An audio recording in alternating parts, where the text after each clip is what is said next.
Kabanata 766. Naglabas si Lito ng bank card at ibinigay kay Michael.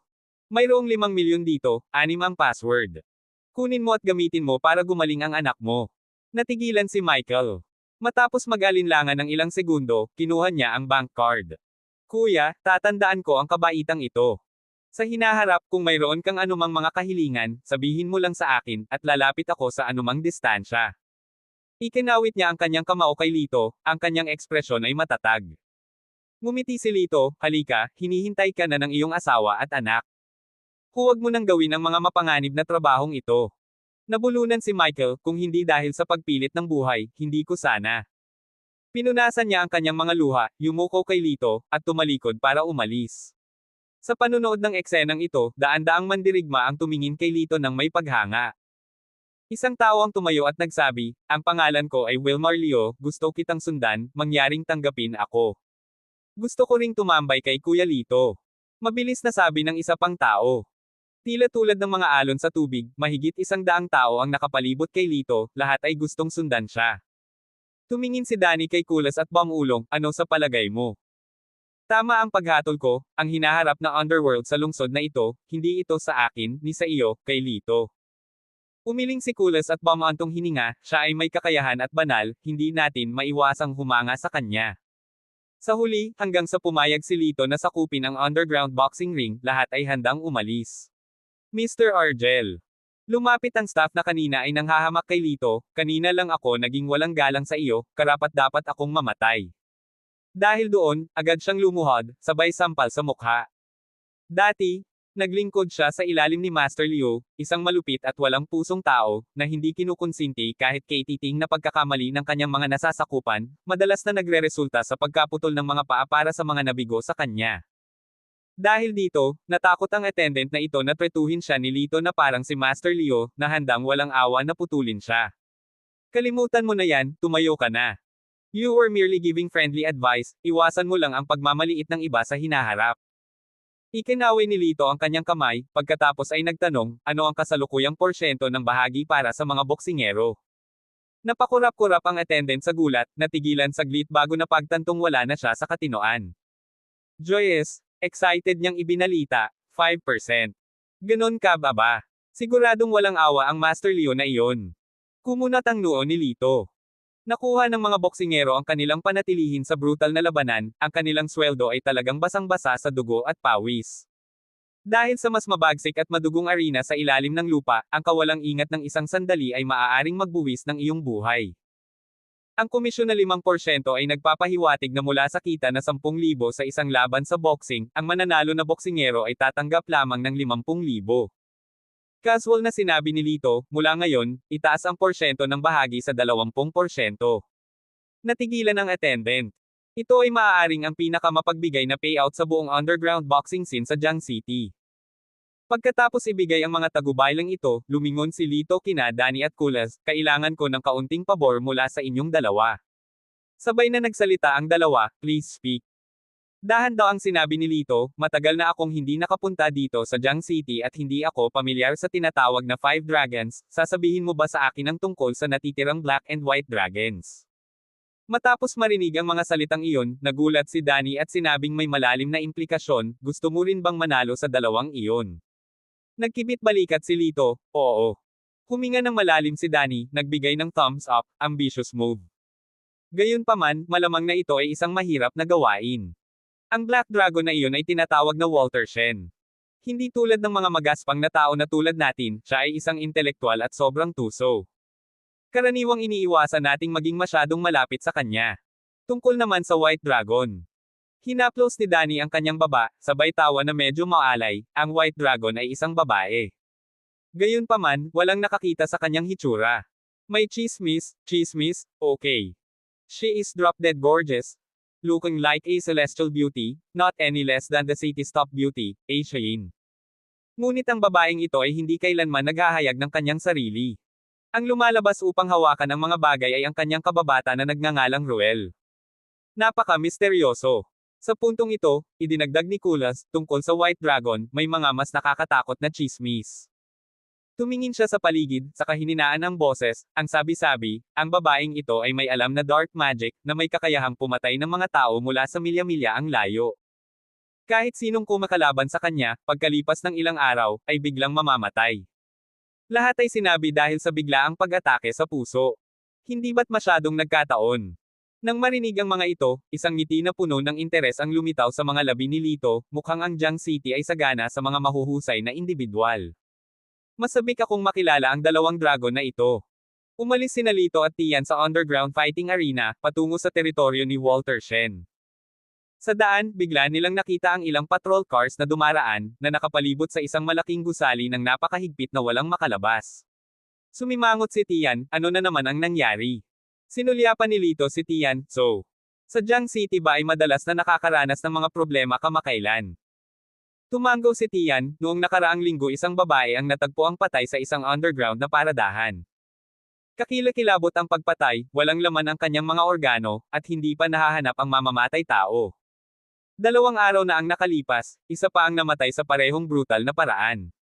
Nagtataka ako sa kaso ngayon. Habang sila ay nagsasalita, isang matandang nakauniporme ng seguridad ang natisod palabas, nanginginig ang kanyang mga paa. Tinapik-tapik niya ang kanyang dibdib na gulat pa rin, natakot ako hanggang sa mamatay ako. Nagpatrolya ako at nakita ko ang isang bangkay na nakahandusay.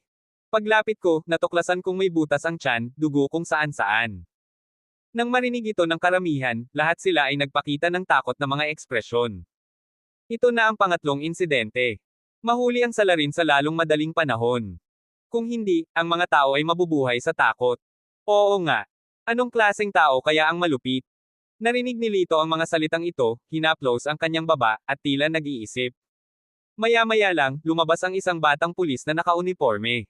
Siya ay isang batang babae, malamang na bago sa workforce, masigla, maganda, at siya ay naglalakad ng may tiyak na bilis. Nang makita siya ng mga tao, pinalibutan siya, opisyal, kumusta ang investigasyon? Kailan mahuhuli ang pumatay? Mukhang problemado ang dalaga, well. Hindi pa natin nahuhuli, buti na lang at nahuli sa kamera ang suspect ngayon, at muntik na nating makumpirma ang kanilang pagkakakilanlan. Mahuhuli sila bukas. Nang marinig ito, sa wakas ay nagpahinga ang mga tao. Hey, baka makakita pa tayo ng isa pang bangkay, biglang sabi ni Lito. Pinandilatan siya ng babaeng pulis, hoy, anong kalokohan ang pinagsasabi mo? Nagkibit balikat si Lito, nagkomento lang ako, wala nang iba. Bamantong hininga ang babaeng pulis, huwag mong pagdudahan ang aking kakayahan sa pagsisiyasat. Mahuhuli ko ang pumatay bukas at ibabalik ang kapayapaan sa River City. Umiling si Lito, umalis kasama si Tian. Hindi nagtagal, nakarating sila sa isang pribadong club, kung saan ginugugol ni Walter Shen ang kanyang oras gabi-gabi. Habang kakapasok lang ni Lito at Tian sa gate, may humarang sa kanila, paumanhin, hindi bukas sa publiko ang lugar na ito. Ang mga inimbitahan lang ni Mr. Shen ang pinapasok. Mahinahong sinabi ni Lito, pakisabi sa kanya na narito si Lito upang makita siya. Ang lalaki ay tumingin kay Lito ng kakaiba, ngunit kung sakali, isang tao ang ipinadala upang ipasa ang balita kay Walter. Sa ikatlong palapag ng clubhouse, si Walter ay nakikipag-usap sa isang tao nang marinig niya ang pangalan ni Lito. Hey, anong dapat dumating, dumating pa rin. Si Walter ay nakasuot ng casual na damit, isang pares ng salamin na nakapatong sa tulay ng kanyang manipis at matangkad na ilong na nagpamukha sa kanya na isang scholar. Ang kanyang kalaban ay isang matalik na kaibigan na madalas niyang nakakausap. Sinabi niya, si Lito Argel iyon, tama ba? Nabalitaan kong pinatay ng taong ito si Red Dragon, at kahit ang Blue Dragon at Purple Dragon ay sumuko na sa kanya. Ang kanyang momentum ay medyo nakakatakot. Itinaas ni Walter ang kanyang salamin sa kanyang ilong at nagpakawala ng malamig na tawa. Kuya Walter, huwag ka lang tumawa, anong balak mong gawin? Magkompromiso o makipag-away? Tanong ng kaibigan niya. Hindi sumagot si Walter. Tumayo siya at naglakad patungo sa labas. Pagdating niya sa ibaba at nakita si Lito, hindi niya maiwasang magulat. Hindi ko akalain na napakabata mo. Tinitigan niya si Lito, ang kanyang tingin ay puno ng pagtataka, pagkatapos ay sumenya sa kanyang nasasakupan na nakatayo sa kanyang likuran. Biglang sumulpot ang nasasakupan, tinutukan ng karate chop ang kanang leeg ni Lito. Mabilis na umiwas si Lito at hinawakan ang palso ng lalaki. Sa isang malutong na snap, nabali ang braso ng lalaki. Alam ni Li Xiao na sinusubok lang siya ng lalaki, kaya hindi siya nagpatuloy sa pagiging walang awa. Hinayaan niya ang lalaki. Namutla ang mukha ng kanyang nasasakupan. Napaatras siya kay Walter at sinabi sa mahinang boses, napakalakas niya. Bahagyang nagbago ang mukha ni Walter, pagkatapos ay bigla siyang lumingon kay Lito, natatawa, mas mabuti pang makipagkita kaysa makarinig. Talagang tinutupad mo ang iyong reputasyon. Hindi pinapansin ang kanyang hindi tapat na pambobola, mahinahong sinabi ni Lito, dapat mong malaman ang aking intensyon. Ang kailangan ko lang ay sagot. Payag ka ba o hindi? Hindi inaasahan ni Walter na magiging prangka si Lito. Bahagyang dumilim ang kanyang mukha. Ako, si Walter Shen, ay hindi pa yumuyuko sa sinuman sa buhay ko. Kung gusto mong magpasakop ako sa iyo, kailangan mong ipakita ang kakayahan para magawa ito. Isang mapanuksong malamig na ngiti ang sumilay sa kanyang mga labi. Bahagyang tumawa si Lito, kung ayaw mo, kailangan kitang talunin sa pagpapasakop. Umiling si Walter, tumawa. I don't like violent fights. As long as you accomplish one thing, I will stop arguing and bow to you when I see you. Anong gawain? Naintriga si Lito. Ngumiti si Walter, sa 5 dragons, bukod sa akin, nandyan ang puting dragon. Kung mapapasuko mo siya sa iyo, kikilalanin kita. Noong una ay inaasahan ni Walter na magdadalawang isip si Lito. Ngunit sa kanyang pagtataka, tumango si Lito ng walang pagdadalawang isip, walang problema. Sana ay tuparin mo ang iyong salita. With that, tumalikod na siya at umalis. Iniwan si Walter na nakatayo doon na parang poste na gawa sa kahoy, siya. Talagang pumayag ng ganoon lang. Saglit, umiling siya, nagpakawala ng malamig na tawa, ang puting dragon ay hindi ganoon kadaling paamuin. Anak, ang magagawa ko lang ay batiin ka ng magandang kapalaran. Habang nasa daan, sinabi ni Lito kay Tian, bumalik ka muna. Nag-aatubili si Tian, Kuya Lito, haharapin mo ang puting dragon. Paanong hindi kita sasamahan? Sinulyapan siya ni Lito, walang ekspresyon ang mukha, talaga bang interesado kang tulungan ako, o gusto mo lang makita kung maganda ang puting dragon na iyon? Nang malantad ang kanyang lihim na motibo, ngumiti si Tian, hehe, walang makakataka sa mga mata ni Master Lito. Pero kakaiba ang puting dragon na iyon, baka matulungan kita. Ikinawi ni Lito ang kanyang kamay, hindi ka makakatulong sa bagay na ito. Siya nga pala, maaari mo bang malaman kung mayroong Miyaw na doktor sadyang para sa akin? Ang isang doktor na Miyaw, gaya ng ipinahihiwatig ng pangalan, ay isang doktor ng pangkat etniko ng Miyaw. Hindi naintindihan ni Tian kung bakit biglang binanggit ni Lito ang paksa ng isang doktor na Miyaw, ngunit tumango pa rin siya, inilabas ang kanyang telepono, at nagpadala ng isang mass message. Makalipas ang ilang minuto, nakatanggap siya ng reply. Tiningnan ni Tian ang kanyang telepono at sinabing, meron nga, ngunit mahirap hanapin ang lugar. Gusto mo bang dalhin kita doon? Sumagot si Lito, hindi na kailangan, ipadala mo lang sa akin ang address, pupunta ako mag-isa. Kabanata 767. Gabi na, sa West District Bureau ng Jiang City Public Security Bureau. Si Rowan ay abala sa trabaho, habang si Mel Permeng, ang pinuno ng Criminal Investigation Team 4, ay minamasahe ang kanyang mga templo, na may suot na pananakit ng ulo. Ang mga mahiwagang pagpatay ay sunod-sunod na nagaganap sa Jiang City. Nakuha nito ang atensyon ng mga nakatataas, at kung ang salarin ay hindi mahuli sa lalong madaling panahon, lahat ay maaaring maparusahan. Team Leader? Don't worry. Hindi pa ba natin natukoy ang sospek? Dapat ay mahuli na natin siya kaagad. Payo ni Rowan habang kinakain niya ang kanyang instant noodles. Maya-maya lang, tumunog ang telepono sa desk ni Melker. Walang pag-aalinlangan, dinampot niya ito. Nahuli mo na ba yung tao? Sabik niyang tanong. Sabi ng boses sa kabilang dulo, Boss, oo, nahuli na namin siya, pero... Mabilis na sumingit si Melker, kung nahuli mo siya, ibalik mo siya. Ano ang ibig mong sabihing pero? Pero, patay na ang tao. Nang marinig ito, si Melker ay pinagpawisan ng malamig. Ibig mong sabihin patay na ang mamamatay tao. Yeah, and what's even stranger is that the death resembles those of the victims, with missing internal organs. It's too bizarre. At ano pa? Sa puntong ito, maririnig na napalunok ang opisyal, nanginginig habang sinasabi, may isang surveillance camera malapit sa pintuan ng silid, ngunit mula nang pumasok siya sa silid hanggang sa pagdating namin dito, walang ibang pumasok. Lumalim ang pagkunot ng noo ni Melker.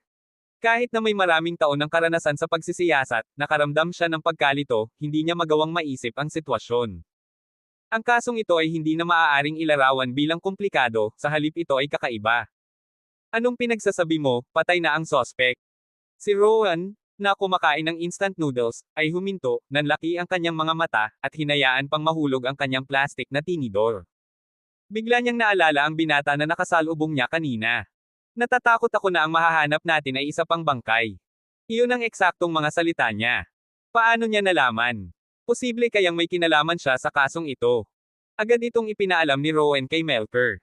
Nang marinig ito, si Melker ay seryoso rin. Pagkatapos ng lahat, ang lahat ng umiiral na mga pahiwatig ay pinutol na ngayon. Tanging ang binatang ito lamang ang mabibilang na isang palawit na sospek. Rowan, suriin ka agad ang pagbabantay at hanapin ang binatang iyon, utos ni Meng Zudong. Pagtayo, sumaludo si Rowan at malakas na tumugon, oo. Kinabukasan, nagpahinga si Lito at dumating ng maaga sa isang lumang distrito. Ang lugar na ito ay itinuturing na isang suburban-urban junction, na may mga payak na konstruksyon, masalimuot na mga landas, at magkakaibang mga naninirahan. May mga bagong trabahong manggagawa sa opisina, mga construction worker na nakasuot ng matingkad na dilaw na helmet, at malabo ang mukha, nagmamadaling mga turista mula sa ibang mga lugar. Kabilang sa mga kalyeng tumatawid ay ang mga maliliit na tindahan at mga low-end na restaurant. Hinanap ni Lito ang bawat isa, sa wakas ay natagpuan ang kanyang target sa isang sulok ng isang kalye. 3 plant-based medicine. Sinulyapan ni Lito ang pasimulang karatula, na likas na binabasa ito ng malakas. Sa sandaling iyon, isang 17 o 18 taong gulang na batang babae ang lumabas mula sa loob, na nagwiwisik ng isang palanggana ng sariwang tubig sa pasukan. Mayroon siyang matibay na French braid na nakasabit sa kanyang kaliwang dibdib. Nakasuot siya ng water red cheongsam style short top, na ipinare sa earth blue, slim, flared na pantalon. Isang pilak na pulseres na pinalamutian ang kanyang puting palso. Nang makita niya si Lito, nagtanong siya, nandito ka ba para sa isang medikal na konsultasyon? Umalis na ang aking lolo. Kung hindi ito apurahan, maaari ka bang maghintay ng kaunti? Tumanggaw si Lito at pumasok sa loob ng shop. Ang maliit na tindahan ay medyo simple. Ang unang palapag ay para sa mga konsultasyon, habang ang ikalawang palapag ay tila tirahan ng mag-asawang lolo at apo. Agad na naakit ang tingin ni Lito sa isang itim na palayok na nakalagay sa isang sulok. Lumapit siya at tinitigan ang kaldero, ano ito? Lalong humigpit ang ekspresyon ng dalaga, hinawakan siya nito at hinayla, huwag mong hawakan ang mga bagay kung di mo bilhin. Tumawa si Lito, gusto kong bilhin ang nasa loob ng palayok na ito. Mabente ba? Nang marinig ito, nagbago ng husto ang kutis ng dalaga, ngunit hindi nagtagal ay tumawa muli ito, at humirit, alam mo ba kung ano ang nasa palayok na ito? Kung sinabi ko sa iyo, baka matakot ka lang. Mas mabuti pang huwag kang mag-isip ng ganyan. I do. May mga gubag sa loob. Walang pakialam na sabi ni Lito.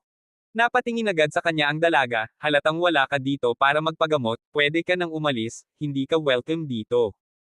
Noon lang, may nag-aalalang boses ng babae, Doktor, pakicheck po ng mabilis ang asawa ko. Isang nasa katanghaliang gulang na babae ang nakitang nagmamadaling umalalay sa isang lalaki, nagmamadaling lumapit.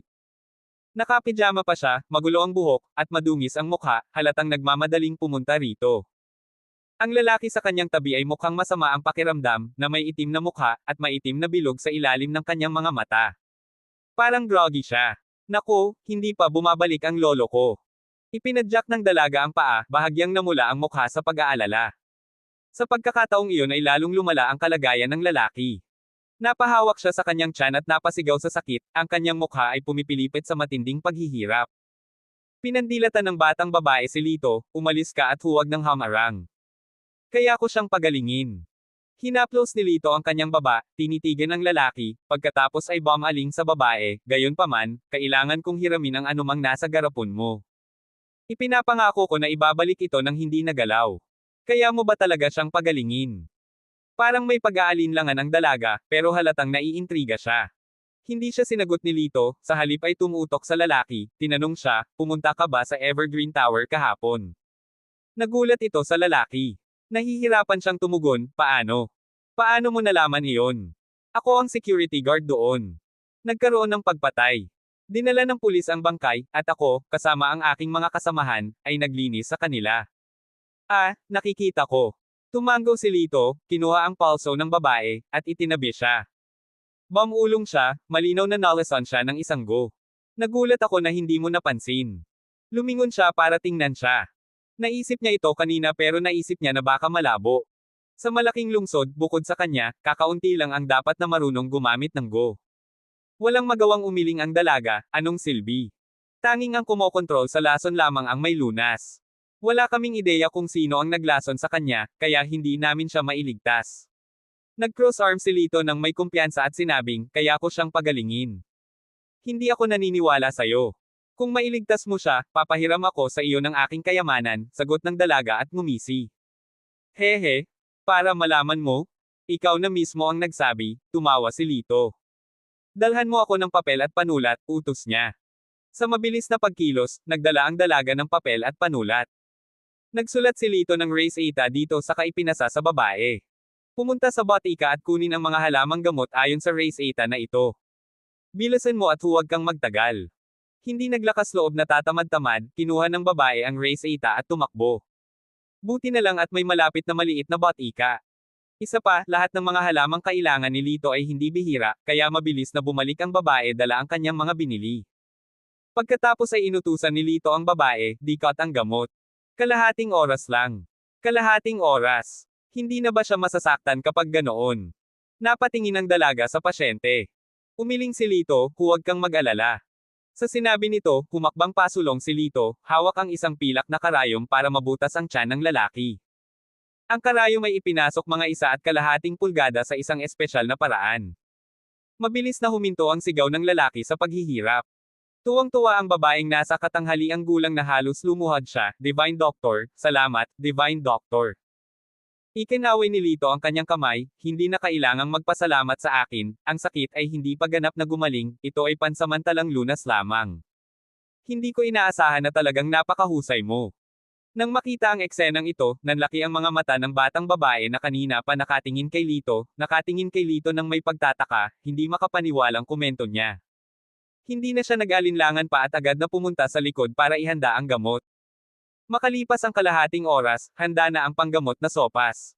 Sa oras na ito, tinanong ni Lito ang babae sa mahinang boses, ahem, birhen ka pa ba? Nang marinig ito, namula ang mukha ng dalaga, at sinaman siya ng tingin, indecent. Napakamot ng ulo si Lito, inosenteng sinabi, hindi ako ang malaswa, mas magiging maganda ang epekto ng gamot na ito kung gagamitin ito sa dugo ng isang birhen. Nagdududang tumingin sa kanya ang dalaga, talaga. Seryosong tumango si Lito. Sige. Namula siya, nakakita ng pilak na karayom, tinusok ang kanyang daliri, at lumabas ng ilang patak ng dugo sa panggamot na sopas. Uminom ang lalaki ng gamot, at tuluyang nawala ang pananakit ng tiyan niya. Salamat, Miracle Doctor, niligtas mo talaga ang buhay ko. Paulit-ulit na nagpahayag ng pasasalamat ang nasa katanghaliang gulang na lalaki, at pagkatapos magbayad ng bayad sa pagpapagamot, lubos siyang pinasalamatan ng mag-asawa bago umalis. Iabot mo. Inabot ni Lito ang kanyang kamay patungo sa ginang. With a soft smirk, she glanced at him through twinkling eyes and asked, "What's your name?" Lito Argel. Tumango ito sa kanya, ang apelyido ko ay Maria. Ako ay tinatawag na Zaza, mula sa pangkat etniko ng Miyaw sa kanlurang Hunan. Nang walang palam, kinuha niya ang goo insect at inilagay ito sa isang maliit na bote ng porselana. Sa prosesong ito, hindi niya pinayagan si Lito na makakita. Naiintindihan ni Lito. Pagkatapos ng lahat, tumagal ng 10 taon upang mapalaki ang isang insektong go. Iyon ang kanyang mahalagang kayamanan. Anong gagawin mo dyan? Ipinagbabawal ko ang anumang nakakapinsala dito. Ako dapat ang kasama mo. Hawak ni Zaza ang porcelain vial at iginiit. Nakakunot ang noo, tinanggihan ni Lito, hindi, masyadong delikado. Kung gayon ay pinipilit kong sumama. Itinuwid ni Zaza ang kanyang leeg, tumangging umatras. Walang choice si Lito kundi pumayag. Nagtataka niyang tanong, bakit ang tagal na hindi bumabalik ang lolo mo pagkaalis niya? Anong balak niya? Umiling si Zaza, wala akong ideya.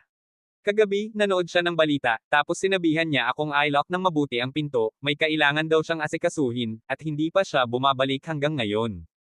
Nagkibit-balikat si Lito, sigurado ka bang okay lang na sundan ako ng ganito? Kung tumawag ang lolo mo ng pulis at akusahan ako ng pang-akit at pangangalakal ng isang menor de edad, kahit na tumalon sa Yellow River ay hindi ako mapapawalang sala. Inilabas ni Zaza ang kanyang dila sa kanya ng mapaglaro at tiniyak, sa aking maliit na mahal na pagprotekta sa akin, ang aking lolo ay karaniwang walang pakialam kung saan ako pupunta dahil walang makakasakit sa akin.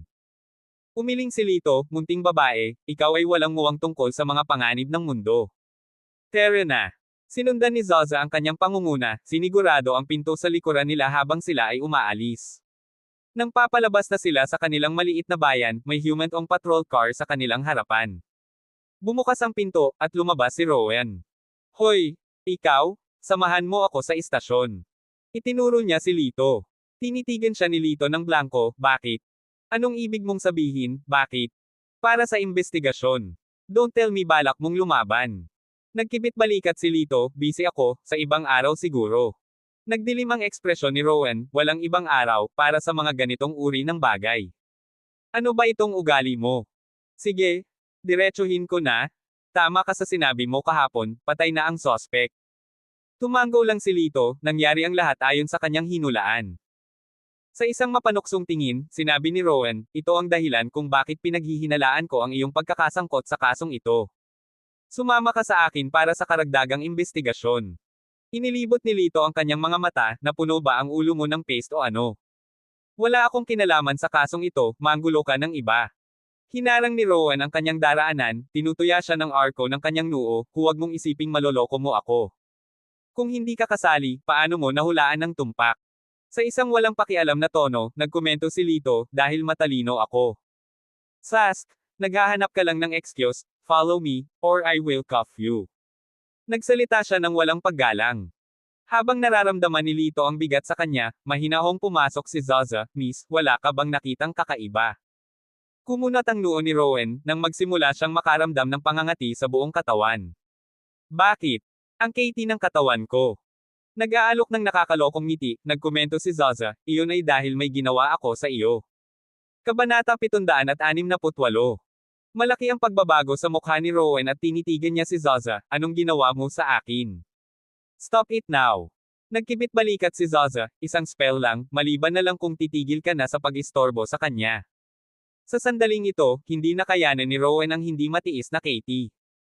Halos matukso siyang maghubad ng damit at magkamot pero nasa gitna siya ng kalsada. Sige, hindi ko siya guguluhin, tumigil ka na lang. Kinailangan ni Rowan na magkompromiso. Nagpout si Zaza, may binulong at inilagay ang kamay sa bulsa, tinapik ang maliit na bote ng porselana na naglalaman ng gubog. Hindi nagtagal, nawala ang kakaibang pangangati sa katawan ni Rowan. Itinaas ni Zaza ang kanyang ulo at nagyabang, dapat kang mag-isip ng 2 beses bago masaktan ang mga babae mula sa pamilya Miao. Ipinadyak ang kanyang paa sa pagkadismaya, sumagot si Rowan, baka bitawan ko siya, pero mananatili ako sa kanya hanggang sa magpasya siyang umalis kasama ko. Naisip ni Lito sa kanyang sarili, dahil mayroon na siyang Zaza, hindi mahalaga kung mayroon pang isang babae. Nagkibit balikat siya at sumagot, kung gusto mong sumama, mag-guest ka. Lumingon sa opisyal, walang pakialam na nagtanong si Lito, maaari mo bang sabihin sa akin kung saan pinatay ang sospek kagabi? Matapos isaalang-alang ang kanyang tanong, sumagot si Rowan, Jinchen Garden. Kinagat ni Lito ang kanyang mga labi, punta tayo sa Jinchen Garden. Hindi nagtagal, nakarating silang lahat sa pinangyarihan ng krimen sakay ng police car ni Rowan. Lumingon si Lito kay Zaza at nagutos, ilabas ang bote ng porselana, baka kailanganin natin ang tulong ng gubog. Nalilitong tumingin si Zaza sa bote ng porselana, at napabuntong hininga siya nang buksan niya ang takip. Ano bang problema nito? Sa loob ng bote ng porselana, mayroong isang purong puting surot, na mukhang silkworm, ngunit ito ay tila galit at nabalisa, na nakabangga sa loob ng bote. Bahagyang ngumiti si Lito, nararamdaman mo ba na sinusubukan nitong tumakas ng desperado? Bakit ganon? Curious na tanong ni Zaza. Tumawa si Lito, ang tinatawag na go ay tungkol sa pagsasama-sama ng iba't ibang makamandag na insekto. Kininibal nila ang isa't isa, at ang natitira ay ang go. Kung ang isang go ay takot na takot, tiyak na may mas malakas na go sa malapit. Nagtataka, nagtanong si Zaza, may malapit bang go? Saan? Sinabi ni Lito, ang direksyon na desperado na takasan ng go na ito ay ang lokasyon ng ibang go na iyon. Pagkatapos ay bumaling siya kay Rowan at sinabing, hanapin ang go, at makikita mo ang pumatay sa kaso. Nang unang marinig ni Lito ang tungkol sa kaso, naghinala siya na malamang nagawa iyon ng go. Ang mga panloob na organo ng biktima ay nawawala, na kinumpirma na sila ay kinain ng go, at ang katotohanang walang palatandaan ng sinumang nakunan sa pagmamanman ay lalong nagpatibay sa paniniwalang ito. Ngumuso si Rowan, niloloko mo ba ako? Ang isang masamang surot ay maaaring pumatay ng tao. Sa tingin mo ba ay pelikula ang lahat ng ito? Nagpalitan ng tingin sina Lito at Zaza, parehong nagpapakita ng walang imat na ekspresyon. Masyadong maraming bagay sa mundong ito na hindi mo alam. Para sa hindi mo alam, pinakamahusay na panatilihin ang pagkamangha. Umiling si Zaza habang nagsasalita.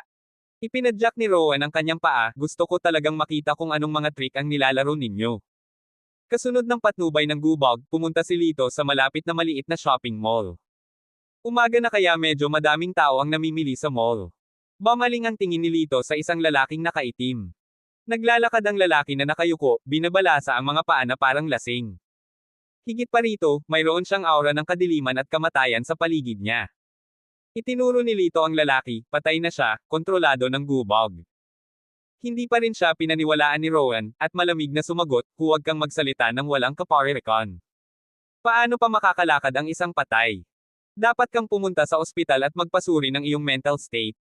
Kahit na pakiramdam niya ay kakaiba ang kinikilos ng lalaki, hindi siya naniniwala sa mga kwentong ito ng mga multo. Gayunpaman, sa sandaling ito, ang lalaki ay biglang huminto, sumugod sa isang dumaan. Ibinagsak niya ang dumadaan, ibinuka niya ang kanyang bibig, at lumabas dito ang ulap ng itim na enerhiya na tila gustong pumasok sa bibig ng dumadaan. Naghiyawan ng mga tao sa paligid at nagkalat para makatakas. Biglang lumitaw ang isang elder na nakasuot ng malalim na asul na damit, sumisigaw ng, patay na tao, masamang nilalang, huwag magdulot ng kaguluhan sa mundo ng mga tao. Pagkasabi niyon ay naglabas siya ng isang kayumangging mahabang letigo, at hinampes ang, patay. Ang letigo ay inukitan ng mga siksik na ron. Sa isang hampas ng letigo, ang, patay na lalaki, ay nagbigay ng mahabang panaghoy, at isang kumpol ng itim na usok ang lumabas sa kanyang bibig, na tila isang hindi nakikitang anyo ng buhay na may mga ngipin at mga kuko sa harap ng matanda. Ang lalaking nakaitim, gayunpaman, ay diretsyong bumagsak, nang hindi gumagawa ng ingay. Nag-away ang itim na usok at ang matanda. Nang makita ni Zaza ang matanda, napabulalas siya, lolo. Ang matanda ay talagang lolo ni Zaza, si Marlon Ma, nagulat na tumingin kay Zaza. Bakit ka nandito, anak? Umalis ka dito. Sa sandaling iyon, isang bola ng dark energy na kasing laki ng tao, ang nahuli kay Marlon, na naglunsad ng biglaang pag-atake. Napabuga ng hangin, bumagsak si Marlon sa sahig. Kumunat ang noo ni Lito, akmang hahakbang pasulong, nang hinawakan siya ni Rowan. Dalhin mo siya at lumayo ka.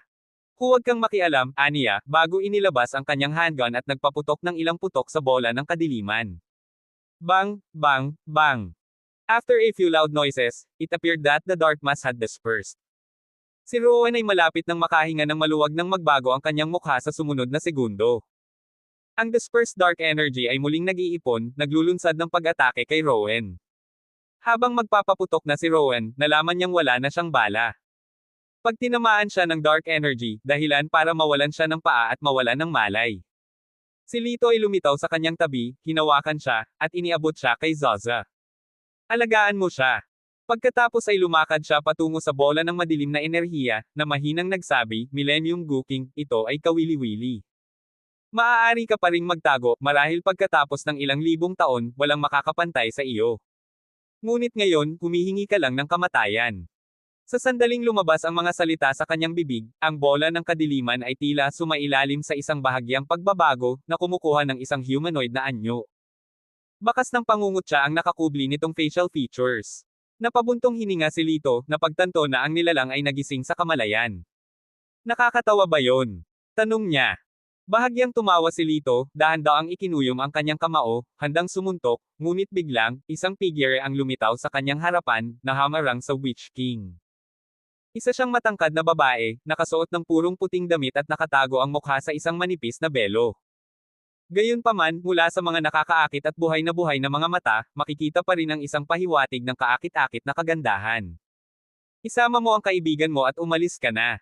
Ibinuko ng babae ang kanyang bibig, nagsasalita na parang utos. Binigyan siya ni Lito ng isang mabilis na sulyap, bahagyang sumagot, hindi mo ito matatalo. Lumingon ang babae, tila umirap sa kanya, kahit hindi ako manalo, lalaban pa rin ako. At saka, kung hindi ko matalo, you staying here will just be a death wish. Iyan ay malayo sa tiyak. Nagkibit balikat si Lito at sumagot, hindi para magtago ng anuman ngunit kung hindi ka makakahadlang, ang nilalang na iyon ay lumuhad at humingi ng awa noon pa man. Snort. Ang pangungusap na ito ay nakiliti sa babae sa pagtawa, ngunit ang kanyang mga mata ay walang kagalakan, ngunit isang medyo malamig na babala, umalis ka kaagad, huwag mo akong hadlangan. Lumingon si Lito, karge-karge si Rowan at sinabi kay Zaza, kunin mo ang lolo mo. Lalabas muna tayo. Tumango si Zaza, ay nalalayan si Marlon, at kasama si Lito, umalis sila sa mall. Sa sandaling ito, ang kagyat na pag-iyak ng mga sirena ng pulisya ay napuno ng hangin, habang ang isang malaking grupo ng mga pulis ay sumugod sa pinangyarihan bilang tugon sa alarma. Kumunat ang noo ni Lito. Ito ay isang bagay na hindi dapat ibunyag sa publiko. Pinakamabuting lutisin ang lahat bago dumating ang mga pulis. Ibinaba niya si Rowan at sinabing, alagaan mo siya. Hinawakan siya ni Zaza. Hindi ka na babalik ha. Hindi sumagot si Lito. Humiwalay siya sa pagkakahawak sa kanya at determinadong bumalik sa shopping mall. Sa sandaling iyon, ang babaeng nakaputi ay nasa isang matinding pakikipaglaban sa Gooking. Bastos ka. Ako, isang miyembro ng angkan ng Julie, ay nag-aruga sa iyo sa loob ng 1,000 taon, ngunit sinasaktan mo ang sangkatauhan. Malamig na nagsimula ang babaeng nakaputi, tinanggal ang silver bead bracelet sa kanyang palso, tahimik na binibigkas ang isang mantra. Mabilis na umikot ang pulse Ares, mabilis na tumakbo patungo sa Gooking. Nataman ng bracelet, nabawasan ang ilan sa dark energy ng Gooking, ngunit mabilis siyang umiwas. Pagkatapos ng ilang round, 3 beses na nataman ang Gooking at medyo nawala ang kanyang dark energy. Sa kabilang banda, ang babaeng nakaputi ay pinatuyo at nagsimulang magpakita ng mga palatandaan ng pagkapagod. Nang makita siyang nanghina, ang Gooking ay naglunsad ng isang pag-atake, hinampas ang babae sa kanyang dibdib gamit ang kanyang palad. Napaatras, ang babaeng nakaputi ay bumagsak sa isang granite na haligi, na umubo ng sariwang dugo. Ang Gooking ay nagbigay ng kakaiba, tumatawa, naglalakad patungo sa babae. Ang kanyang lalamunan ay naglabas ng nakakatakot at hindi makatao na tunog. Descendant of Julie, kapag nalamon ko ang iyong mga organo, tataas ang lakas ko. Isang tingin ng kawalan ng pag-asa ang kumalat sa mukha ng babaeng nakaputi. Ubo, ubo. Noon lang, 2 beses umubo si Lito. Ang babaeng nakaputi at ang Gooking ay parehong natigilan, at nang biglang lumingon ang Gooking, naroon si Lito sa likuran niya. Umalis. Ang Gooking ay tila walang interes na kilalanin siya. Hinaplos ni Lito ang kanyang baba, nakangiti at sinabing, kung sasabihin mo sa akin na umalis at magpapagulong-gulong lang ako, hindi ba't nakakahiya iyon? Umuungol. Si Gooking ay nagpakawalan ng dagindong, kung dahil sa inis o galit ay hindi sigurado. Mabilis na nag-iba-iba ang ilusyonaryong mga bisig na iniikot nito na may kasamang madilim na enerhiya, na pumuputok ng may nakakagulat na kapangyarihan. Kung ang isang ordinaryong tao ay naruroon sa sandaling ito, malamang na ang kanilang mga laman loob ay direktang madudurog. Ang lakas ng 1,000 taong gulang na si Gooking ay hindi dapat maliitin. Bang!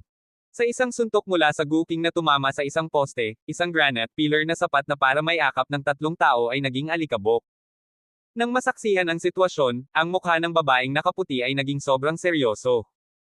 Pinilit niyang tumayo at sinabi kay Lito, napakalakas ng halimaw na ito, hindi kanya kapantay. Bibili ako ng oras, mas mabuting tumakas ka. Gayunpaman, sa puntong ito, biglang hinawakan ni Lito ang kanyang kamay. Sumikip ang mukha ng babae, sa oras na ganito, ikaw pa rin. Tumawa si Lito, ano ang iniisip mo? Pagkasabi nito, hinailan niya ang babae sa likuran niya, hayaan ang isang lalaki na humawak ng ganitong uri ng away at pagpatay. Pipigilan na sana siya ng babae, umiling-iling, ngunit naglalakad na si Lito patungo kay Gooking. Lumapit siya kay Gooking at direktang sinampal ito. Nang makita ito, lahat ng kababaihan ay nataranta. Ang walang isip naman siguro ng lalaking ito no. Para makitungo kay Gooking, dapat gumamit ng mga anting-anting at iba pa. Ang paggamit lamang ng laman na pag-atake ay mahalagang naghahanap ng kamatayan, hindi ba? Gayunpaman, sumunod na lumitaw ang nakakagulat na eksena. Si Gooking, matapos masampal, mabasag, at itim na ambon ay naglaho upang ipakita ang isang insektong go na kasing haba ng isang palad. Pulang dugo ang mga mata ng insekto at sa sandaling ito, nakatitig ito kay Lito ng may takot, at patuloy na umaatres. Inilabas ni Lito ang kanyang green scale sword, itinutok ang espada ng Gooking, isumite o mamatay. Ang Gooking, nagulat, ay agad na umayos, na parang isang tao na yumuyuko sa iba, at mabigat na yumuko kay Lito. Ito ay isinumite. Ang babaeng nakakita ng mga pangyayaring ito ay, noon pa lang, nabigla. Halos isang taon nang tinutugis ng kanyang buong tribo ang Guking na ito ngunit hindi ito nagawang masupal, ngunit nagawa na ng binatang ito ang gawaing ito sa isang sampal lamang. Naglabas ang babae ng puting garapon ng porselana, inilagay ang Guking dito, at pagkatapos ay tinatakan ito. Lumingon kay Lito, sinabi niya, ang Guking na ito ay ang ancestral treasure ng aming angkan. Salamat sa iyo, nagawa naming masupol ito. Ikaw ay isang benefactor sa aming Julie clan. Julie. Walang pakialam na inulit ni Lito, sinasabi ng alamat na ang tribong Julie ay nagmula sa Chiyo. Tumango ang babae, iniabot ang kanyang kamay, at sinabing, Lian ang pangalan ko, at sa iyo naman. Lito Argel. Hinawakan ni Lito ang kamay ni Lian at pagkatapos ay sinabing, mauna ka na, ako na ang bahala sa iba. Puno ng pasasalamat, binigyan ni Lian ng isang sulyap si Lito, tumango, at pagkatapos ay tumalikod upang maglakad patungo sa likurang pinto. Hindi nagtagal, pumasok ang mga pulis. Dahil si Lito lamang ang nakasaksi, dinala rin siya para tanungin. Speak. What happened afterward? And what was that black fume? Sa istasyon ng pulisya, si Rowan, na nakabawi sa kanyang lakas, ay nagsimulang magtanong kay Lito. Nagkibit-balikat si Lito, wala, naghahalusinate ka. Kumakabog ang dibdib ni Rowan sa galit. She slammed the table, you're making a fool out of me. Believe it or not, kaya kitang ikulong ng ilang araw. Napangiti si Lito, sa tingin ko wala kang autoridad. Si Rowan ay galit na galit ngunit hindi makapagsalita. Siya ay nag-imbestiga sa background ni Lito at sa katunayan siya ay walang hinala ng maling gawain, ngunit ang kaso ay talagang nakakalito. Noon lang, biglang nag-ring ang phone ni Rowan. She picked up, surprisingly saying, Director, what's up? Sa kabilang dulo ng telepono ay dumating ang nag-aalalang boses ng direktor, Rowan, sabihin mo sa akin, hinuli mo ba ang isang binata na may apelyido na Argel? Sumulyap si Rowan kay Lito at tumango, oo, anong meron? Anong meron? Bitawan mo siya agad. Matigas na utos ng direktor. Ngunit, nag-aatubili si Rowan. No buts. Alam mo bang tinawagan lang ako ni Old Song na humihingi sa kanya, naiintindihan mo ba kung ano ang ibig sabihin nito? Let him go now. Instantly. Unless ayaw mo na sa trabaho mo. Ang direktor snap. Nang marinig ang terminong, Old Song, nagbago ang mukha ni Rowan at tumingin siya kay Lito na may masalimuot na emosyon. Kaya mayroon kang makapangyarihang mga taga-suporta. Malamig siyang bamantong hininga, at walang pagpipilian kundi pabayaan si Lito. Kabanata 769. Umalis si Lito sa istasyon ng pulis, at pumasok ang tawag ni Old Song. Kuya Lito, wala namang gulo sa tabi mo diba? Tumawa si Lito, natutuwa na nagpadala siya ng mensahe sa Old Song, kung hindi, magkakaroon ng maraming problema. Old Song, salamat sa pagkakataong ito. Napabuntong hininga si Old Song, iniligtas mo ang buhay ng aking munting apo, ito ay wala. Kung mayroon man sa hinaharap, pumunta ka lang sa akin. Magpapasalamat muna ako kay Old Song. Sa puntong ito, tila may naalala si Lito at nagtanong, mayroon akong tanong para sa iyo, mayroon bang anumang malalaking proyekto sa pagpapaunlad sa Jiang City kamakailan, na mas mabuting magbunga ng tubo na mahigit 500 milyon sa lalong madaling panahon? Si Old Song, nang marinig ito, ay agad na nagsabi, Brother Lit, kung ikaw ay kapos sa pera, maaari akong mag-ipon ng kaunti para sa iyo. Ang 500 milyon ay talagang malaki, ngunit ang aking pamilya na Song ay maaaring mahuli ito. Tumawa si Lito, hindi ako kapos sa pera, gusto ko lang ng project. Natahimik sandali ang Old Song, pagkatapos ay nagsabi, hindi ako sigurado tungkol dito, ngunit maraming mga proyekto ang naghihintay na mabuo sa Jiang City kamakailan. Hahayaan na magtanong si Bador at magbigay sa iyo ng tugon bukas. Maraming salamat, sabi ni Lito. Mabilis na ikinaway ni Old Song ang kanyang mga kamay, huwag kang magpasalamat sa akin, pinapatay mo ang matandang ito. Pagkatapos ibaba ang telepono, dumiretso si Lito sa Peach Blossom Source Bar. Nalaman niya mula kay Danny Liu na ang Peach Blossom Source Bar ang mismong lugar kung saan madalas tumira ang misteryosong White Dragon. Sa sandaling ito, isang tao ang dumating sa Peach Blossom Source Bar na nauna kay Lito, ito ay ang Black Dragon na si Walter Shen. I'm sorry, ayaw ng boss na makakita ng bisita ngayon. Magalang na tumanggi ang isang binata na nakasuot ng itim, na may malamig na ugali. Ang binatang ito, na kilala bilang Ruel, ay ang pinagkakatiwalaan ng amo, si Valerie, White Dragon. Nagdilim ang mukha ni Walter, walang pakialam na sinabi niya, kahit hindi niya ako makikita. Ang iyong amo ay talagang mahirap makilala. Ang ibang mga mundo ay isa-isang bumabagsak, at malamang na siya na ang susunod. Pinalambot ni Walter ang kanyang tono at nagpatuloy, ang dahilan kung bakit ako narito ay para pag-usapan ang isang diskarte sa kanya para mapabagsak ang lalaking iyon na may apelyidong Argel. Habang sinasabi niya ito, gumawa siya ng kill gesture sa kanyang lalamunan. Maya-maya lang, umalangaw-ngaw ang mahinang boses. Are you crossing the line? Ang boses ay kay Lito.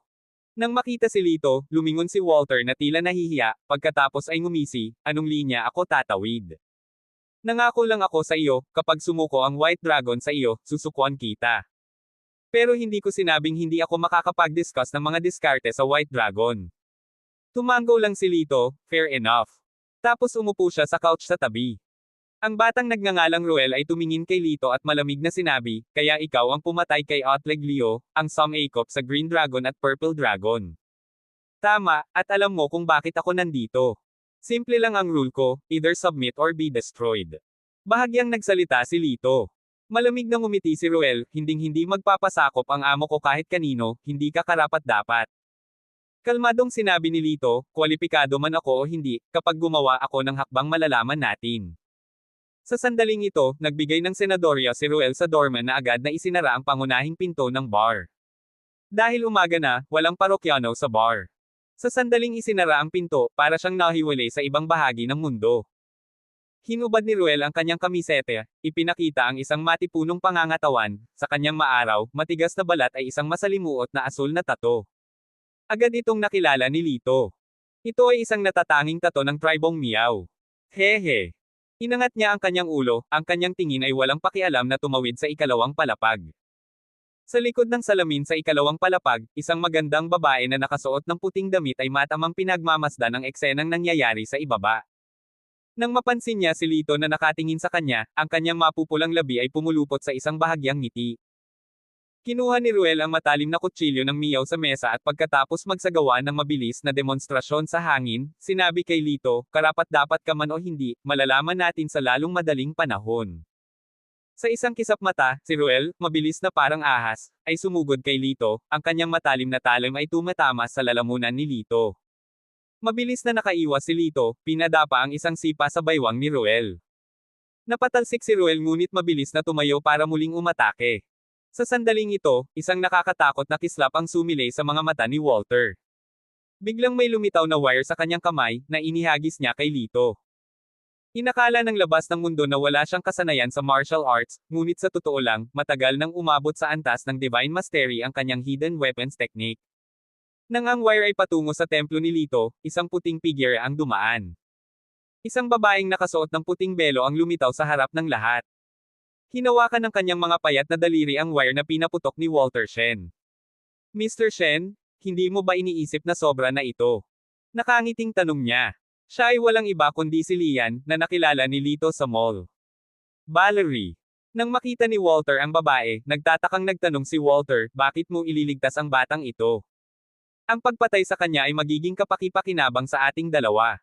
Tumingin si Lian kay Lito at mahinahong sinabi, may utang akong pabor sa kanya.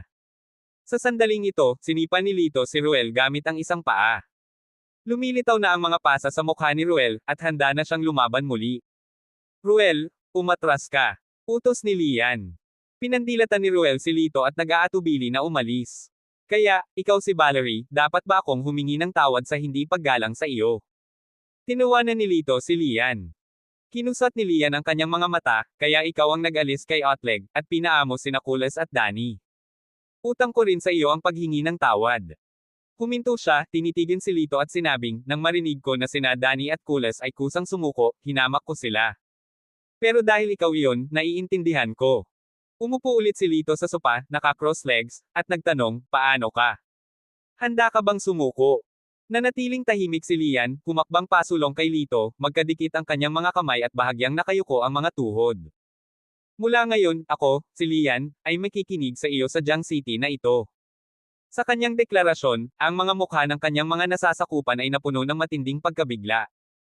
Si Lian, na naninirahan sa Jiang City sa loob ng maraming taon, ay bihirang magpakita ng sarili, lalo pat magpasakop kan-inuman. At ngayon, napakadali niyang yumuko ang kanyang tuhod. Ano ang espesyal sa binatang ito? Walang sino man ang nang-ahas na tumutol, kung isa sa alang-alang na ang mga kahangahangang pagsasamantala ni Lito ay tumagos na sa bawat sulok ng underground ng Jiang City. Hehe. Miss Lee? Yan, you are really disappointing. Tutal isa ka lang walang utak na babae. Hindi ka pani-pani, walang malungkot ang mukha ni Walter. Sa sandaling ito, binigyan siya ni Lito ng malamig na ngiti, hindi ba dapat oras na para tuparin mo rin ang dati mong pangako? Nagdilim ang kanyang mukha, hindi sinasadyang sinabi ni Walter, syempre. Then he turned around and stormed off in a huff. Nanlilisik ang mga mata ni Lian kay Lito, hindi talaga siya nangangako ng katapatan sa iyo. Hindi ka ba natatakot na baka magdulot siya ng gulo para sa iyo pagkatapos? Tumawa si Lito, hindi mahalaga. Malalaman niya sa lalong madaling panahon na sa Jiang City, ang pagpanig sa akin ang tanging paraan niya para mabuhay. Sa oras na ito, napansin ni Lito ang lukot na kilay ni Lian, na tila may problema. Tanong niya, ano bang pinagkakaabalahan mo? Tao ka na ngayon, kaya kung lutisin ito para sa iyo. Bumalik si Lian sa realidad at pinandilatan siya, ano ang ibig mong sabihin sa iyong tao? Mag-ingat sa iyong mga salita, binata. Mukhang nasa huling bahagi ng 20s si Lian, sa tuktok ng pagkababae, tiyak na mas matanda kaysa kay Lito. Tumawa ng malakas si Lito, winawagayway ang kanyang kamay, paumanhin para sa pananalita.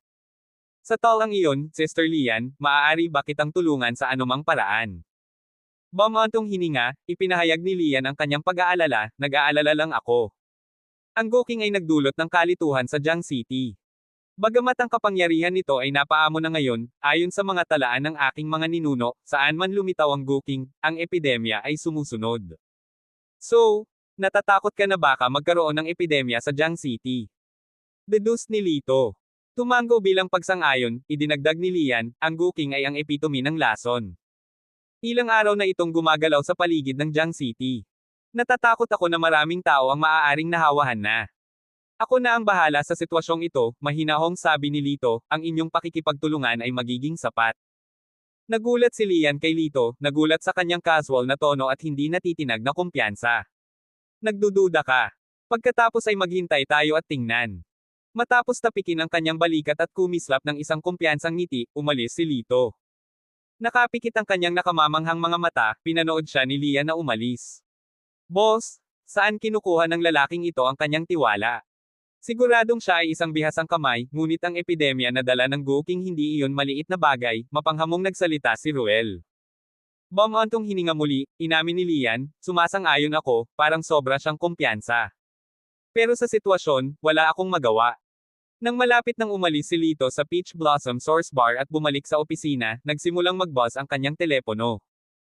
Sa kabilang dulo ng linya ay si Jaime Joe, malinaw sa kanyang boses ang pangangailangan ng madaliang pagkilos, Mr. Argel, maaari ba kitang problemayan na pumunta?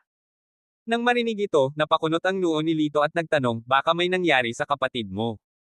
Napabuntong hininga si Jaime at kinumpirma, eksakto.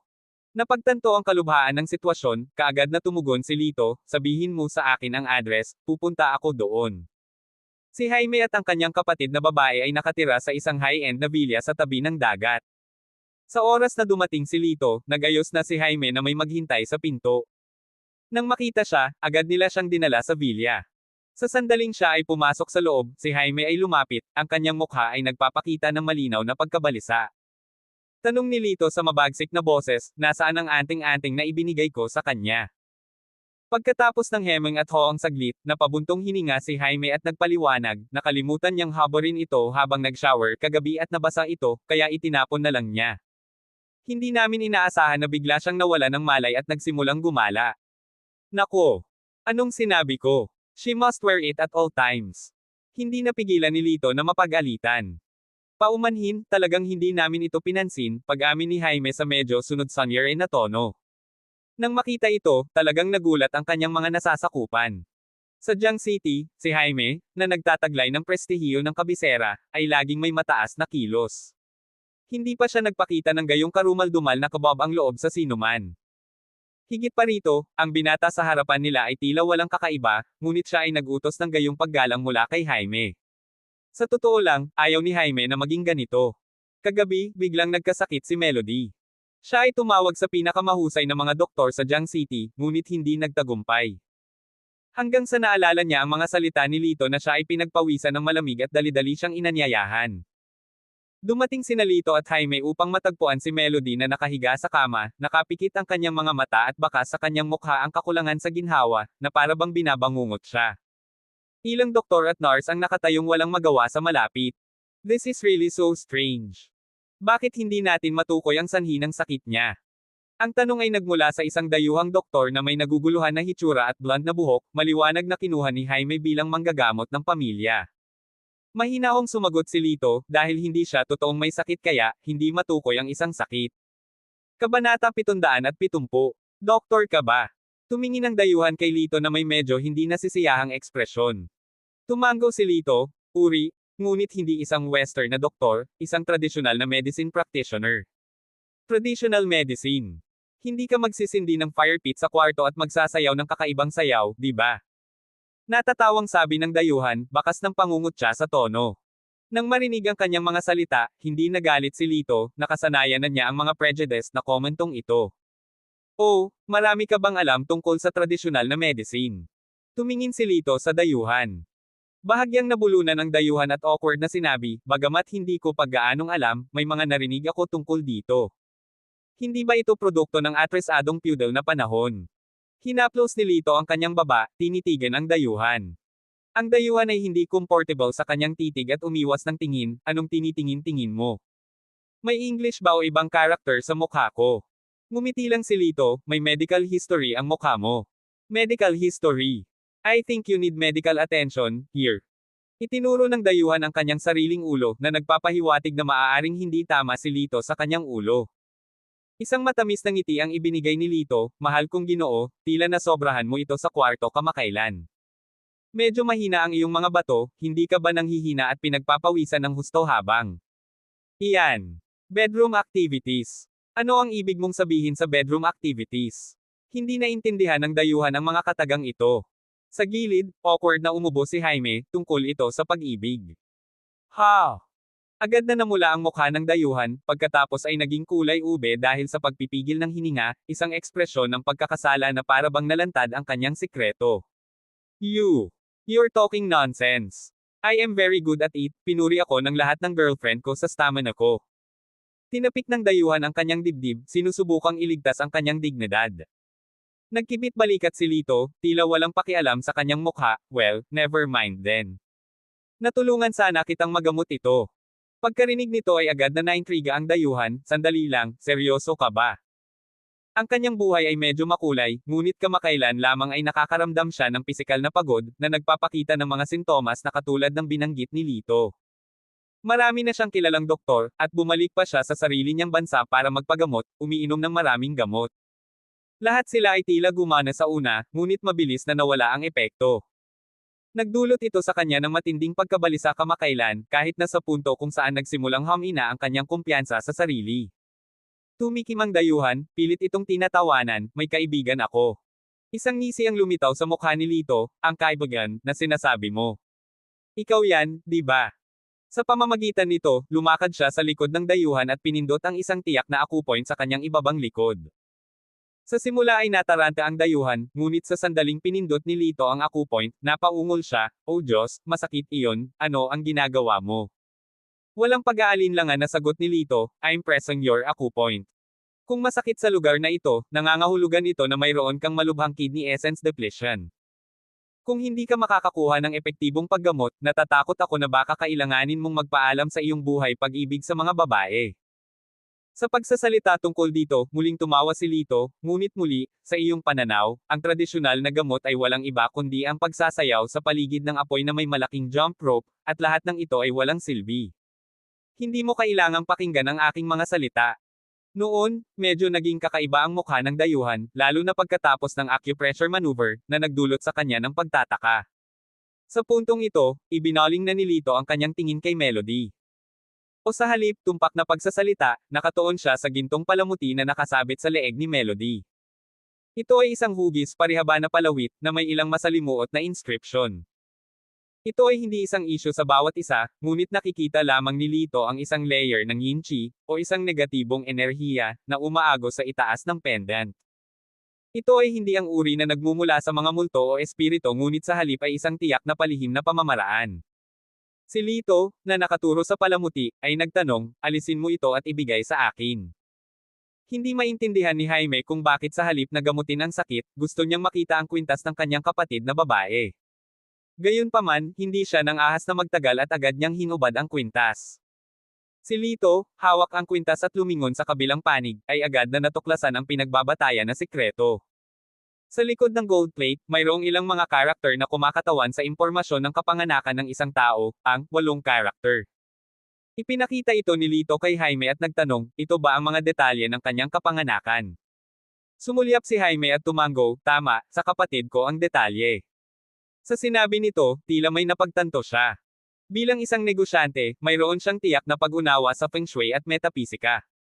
Mas alam niya kung gaano kakritikal ang 8 karakter ng isang tao, at hindi dapat basta-basta ibunyag ang mga ito. Kaya ang sakit ng kapatid ko dahil sa bagay na ito. Nag-alinlangan si Jaime, pagkatapos ay nakita itong hindi makapaniwala, umiling-iling, hindi naman, ito ay isang maliit na gintong medalya, paano ito magkakaroon ng ganoong kapangyarihan, ito ay masyadong kalokohan. Tumawa si Lito, Mr. Joe. Ang realidad ay kadalasang mas katawa-tawa kaysa sa iyong naiisip, hindi ito ordinaryong gintong medalya, may nakialam dito. Anong pakikialam? Tanong ni Jaime. Ibinuko ni Lito ang kanyang bibig, pagkatapos ay nakitang masyadong mahirap ipaliwanag at umiling, hindi bale, mangyaring umalis kayong lahat sa ngayon. Bagamat hindi malinaw kay Jaime ang ibig sabihin ni Lito, siya ang tanging pag-asa sa sandaling ito, kaya tumango siya at umalis, na sinundan ng isang grupo ng mga doktor at nurse. Makalipas ang halos kalahating oras, binuksan ni Lito ang pinto. Agad na pumasok si Jaime at nalaman niyang tumahimik na si Melody. Anong nangyari sa akin?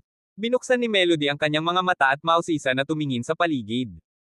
Nang makita niya si Lito, agad siyang sumimangot. Naiinis pa rin siya sa hagupit ni Lito sa kanya noong nakaraan. Bakit nandito rin ang lalaking ito? Napapout si Melody sa kawalan ng kasiyahan. Sinaway ni Jaime, Melody, huwag kang masungit, may sakit ka kahapon, kung hindi dahil kay Lito, baka wala ka pang malay ngayon. Napabulala si Melody, wala akong malay. Bakit nangyari ito?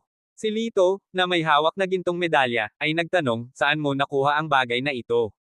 Bakit mo kinukuha ang gamit ko?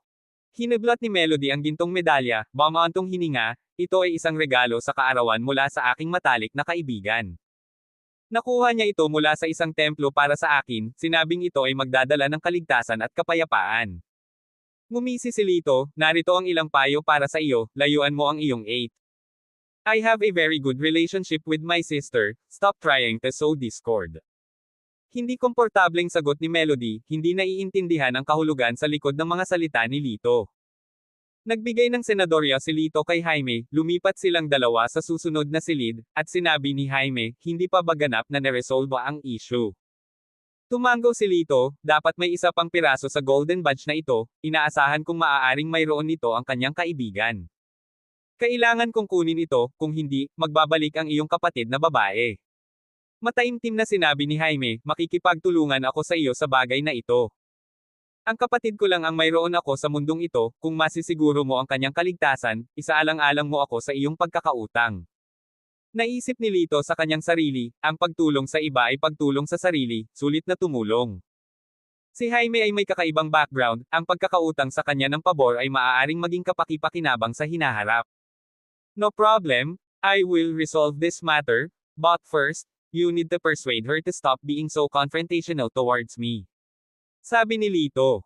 Nagpatuloy si Jaime, maaari ba nating iwasang ipaalam ito sa kapatid ko? Natatakot ako na baka matakot siya. Nang makita ang proteksyon na pag-uugali ni Jaime sa kanyang kapatid, nakarelate si Lito, dahil mayroon din siyang kapatid na babae at naiintindihan niya ang labis na pagnanais na panatilihing ligtas ang isang babae. Okay. Sumang-ayon si Lito. Inimbitahan ni Jaime si Lito sa sala para uminom ng tsaa. Nagpalit si Melody ng magandang damit at naglagay ng make-up, handa nang lumabas. Saan ka pupunta? Tanong ni Jaime. Huminto si Melody at sinabing, mamimili ako kasama ang aking matalik na kaibigan, ang nagregalo sa akin ng gintong medalya. Hindi pa ako nagpapasalamat sa kanya. Ililibre ko siya ng pagkain ngayon. Nang marinig ito, nagpalitan ng tingin sina Lito at Jaime. Tumawa si Lito nang walang sabi-sabi. Si Melody na ito ay maaaring magtantrum kung minsan at kumikilos na parang spoiled miss, ngunit siya ay tunay na walang muwang at kaibig-ibig. Napaka-inosente niya kaya magbibilang pa siya ng pera para sa isang taong nagbebenta sa kanya. Maliwanag na pinrotektahan siya ni Jaime ng husto mula pa noong bata pa sila. Biglang tumayo si Lito at tinanong si Melody, single ba ang kaibigan mo? Oo, bakit? Naguguluhan na tanong ni Melody, pagkatapos ay tumingin kay Lito, napabulalas siya sa biglaang pagkaunawa, gusto mong iset up kita sa kanya, hindi ba? She looked disgusted, waving her hand and saying, tindero ka, siguradong hindi kanya magugustuhan. Don't waste your effort. Nagkibit-balikat si Lito, hindi natin malalaman kung hindi natin susubukan. Walang magawang bumantong hininga si Melody, sumang-ayon, fine, but let me make it clear, sasabihin ko lang sa kanya na isa kang makakasama, huwag mong sabihing nagpapakilala ako sa inyong dalawa. Tumango si Lito, walang problema, kailangan ko ring kumpirmahin kung qualified siya na maging girlfriend ko. Sino ang nagbigay sa iyo ng ganoong tiwala? Inilabas ni Melody ang kanyang dila sa kanya, sinenyasan ng isang driver, at lumabas. Lito, pinasasalamatan ko ang iyong tulong. Pagkaalis ni Melody, buong pasasalamat na tumango si Jaime kay Lito. Tumawa si Lito at sinundan siya palabas. Sa sandaling iyon, ang blonde-haired, asul na mata na doktor ay nagmamadaling lumabas, nang makitang umalis na si Lito, siya ay lubos na nasaroon ng loob, paano siya nakaalis ng ganoon kabilis, mayroon pa akong ilang pribadong bagay na sasangguni sa kanya. Sinulyapan siya ni Jaime at nagmamadaling pinaalis siya. Ang Rainflower Mansion ay isa sa 3 pangunahing sentro ng negosyo sa Jiang City at ang pinakamataong shopping paradise. Sa pintuan ng coffee shop sa unang palapag ng mansyon ay nakatayo ang isang dalagang nakaistilong damit. Sa unang tingin, napakaganda niya, ngunit ang kanyang ekspresyon ay naiinip, ang kanyang mga kilay ay nagpapakita ng isang pahiwatig ng pagiging mapagmataas at tuso. Ito ang tinaguriang bestie ni Melody, si Demi, isang menor de edad na celebrity. Tapos, tumunog ang phone niya. Agad siyang sumagot at masayang sinabi, Director Leo, nakapagdesisyon ka na ba sa leading lady para sa bago mong pelikula? Lumitaw sa kabilang side ang boses ng isang middle-aged na lalaki, hindi pa, may pag-asa ka pa, it'll depend on your performance. Natural na naunawaan ni Demi ang tono ng mga salita ni Director Leo. Sa entertainment industry, karaniwan ng isakripisyo ng isang tao ang kanyang sarili para sa papel ng babaeng lead. Gayunpaman, ipinakita niya ang isang naiinis na ekspresyon. Dahil si Direk Leo ay isang mamantika, nakakalbo na nasa katanghaliang gulang na lalaki, na chismis na may ilang masasamang fetish. Gayunpaman, sa sandaling ito, sinabi ng direktor, nabalitaan ko na kayo ni Melody ay matalik na magkaibigan. Napahinto si Demi, oo. Tumawa ng mahina si Direk Leo, ang tono nito ay may bahid ng kahalayan, imbitahan mo siya para sa akin, gusto kong makasama siya sa pagkain. Hindi na mas malinaw kung ano ang ipinahiwatig ni Director Leo, ang target niya ay si Melody. Agad na naramdaman ni Demi ang matinding selos. Bakit nagustuhan ng lahat si Melody? Siya ay hindi mas mababa kay Melody. Director Leo, paano naman ang role ko bilang leading lady? Naiinip na sinabi ni Direk Leo, hindi ba leading role lang ito? Basta kaya mong ayusin ang dinner kasama si Melody para sa akin, sa iyo na ang role ng leading lady. Nang marinig ni Demi ang kanyang mga salita, tuwang-tuwa si Demi na halos lumundag siya. Pagkatapos, tinanong niya, Director Liu, tiyak na gusto mo ng higit pa sa pagkain kasama siya, hindi ba? Nag-iingat si Direk Leo at nagtanong, ano ang ibig mong sabihin? Sumili ang lamig sa mga mata ni Demi, kung manganggako ka nahahayaan mo rin akong maging leading lady sa susunod mong pelikula, matutulungan kitang maihiga si Melody sa iyong kama.